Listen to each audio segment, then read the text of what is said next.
Bonjour le monde. J'aime comme beaucoup d'entre vous le confort et le train-train quotidien, le sentiment de sécurité et la tranquillité que procure ce qui est familier et répétitif. Je les apprécie comme tout à chacun. Mais dans cet esprit de commémoration, qui prévoit que les événements importants du passé, habituellement associés à la mort d'un individu ou à la fin de quelques horribles batailles sanguinaires, soient célébrés par de sympathiques congés.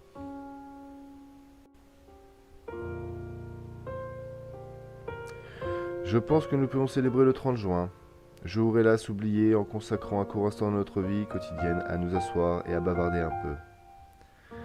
Il existe bien sûr des personnes qui ne veulent pas que nous parlions.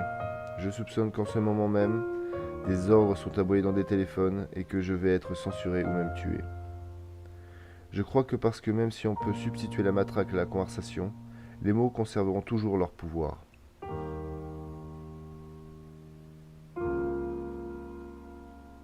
Les mots sont le support de la compréhension, et pour ceux qui les écouteront, l'énonciation de la vérité. Et la vérité, c'est que quelque chose va très mal dans ce pays et dans ce monde. Cruauté et injustice, intolérance et oppression. Et là où auparavant vous aviez la liberté de faire des objections, de parler comme beau vous semblait, vous avez maintenant des censeurs et des systèmes de surveillance, vous contraignant à la conformité. Sollicitant votre consentement. Comment est-ce arrivé? Qui est à blâmer? Bien sûr, il y a ceux qui sont plus responsables que les autres, qui devront rendre des comptes. Mais encore dans un souci de vérité, si vous cherchez le coupable, regardez simplement dans un miroir. Je sais pourquoi vous l'avez fait. Je sais que vous aviez peur. Qui pourrait se vanter du contraire? Guerre, terreur, maladie, crise sanitaire, une myriade de problèmes a contribué à perturber votre jugement et vous a privé de votre bon sens.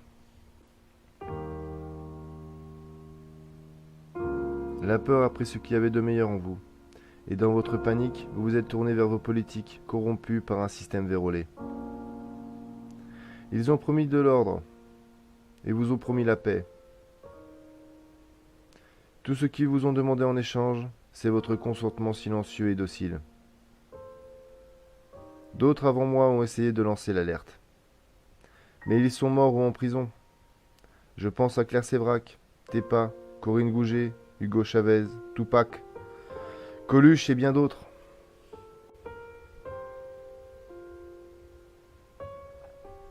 Ils ont mis en danger leur vie ou leur liberté pour vous. Alors si vous n'avez rien vu, si vous ignorez tous les crimes de cette mafia mondiale qui contrôle notre pays, la France, je vous suggère de ne pas commémorer le 30 juin. Mais, si vous voyez ce que je vois, si vous ressentez ce que je ressens, si vous désirez ce que je désire, alors rangez-vous à mes côtés. Réveillez-vous. La télé nous ment. Oubliez tout ce que vous connaissez de cette fausse réalité.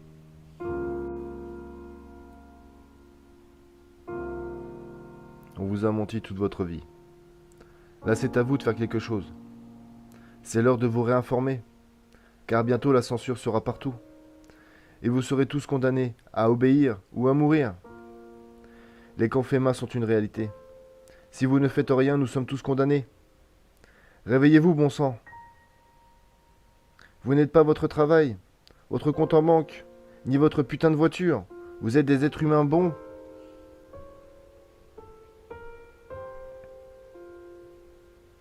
Réinformez-vous et éteignez votre télé. Si vous voulez un monde meilleur, faites ce que je vous dis. Je vous aime tous.